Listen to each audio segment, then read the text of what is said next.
આજરોજ સનાતન હિન્દુ સમાજ દ્વારા હનુમાનજી મહારાજના જન્મોત્સવ ઉજવવામાં આવ્યો। સવારના 9 વાગ્યે હનુમાનજી મહારાજની આરતી અને પૂજન અર્ચન કરવામાં આવ્યા। સમસ્ત ગામ દ્વારા પરંપરાગત રીતે શોભાયાત્રા રાબેતા મુજબ ગામના મુખ્ય માર્ગ પર કાઢવામાં આવી।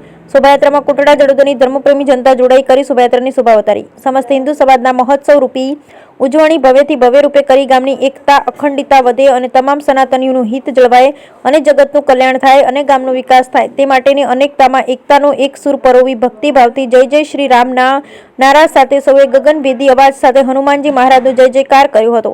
હનુમાનજી જન્મ મહોત્સવ પ્રસંગ જીવનના ભાગરૂપે મહત્વનો ભાગ ભજવે છે। કોટડા જડોદર સનાતન ધર્મના તમામ જ્ઞાતિઓના પ્રમુખો, મંત્રીઓ તેમજ કારોબારી સભ્યો અને તમામ સમાજના મહિલા મંડળના આ શોભાયાત્રામાં પધારી ઉત્સવની શોભા વધારી અને એ ઉત્સવને મહોત્સવ રૂપે ઉજવી આચાર સંહિતાના કારણે અને લોકજનોની ધાર્મિકતાને ધ્યાનમાં રાખી પ્રશાસનને ખૂબ સહયોગ અને સહકાર આપ્યો હતો। સૌએ પોતપોતાની નૈતિક ફરજ સમજી જનહિત રાષ્ટ્રીય હિતમાં કાર્ય કર્યું। હનુમાનજી મહારાજની શોભાયાત્રા હનુમાનજી મંદિરથી થઈ પ્રેમ નિવાસ અને ત્યાંથી વેલુભાઈના વાડા પાસે મારુતિનગરથી ચોક તરફ, ત્યાંથી નવાબાસ ચોક અને ત્યારબાદ ત્યાંથી હનુમાનજીના મંદિર પાસે આવી આરતી કરી મહાપ્રસાદ લઈ શોભાયાત્રા પૂર્ણ કરવામાં આવી। સમસ્ત શોભાયાત્રા દરમિયાન ઠંડા પાણીનું વિતરણ અને શરબતનું વિતરણ ગૌસ્વામી મહેશપુરી રામપુરી જડોદરવાળા તરફથી કરવામાં આવ્યું અને ચાયનું વિતરણ દીપકભાઈ નંદલાલભાઈ દરજી તરફથી કરવામાં આવ્યું।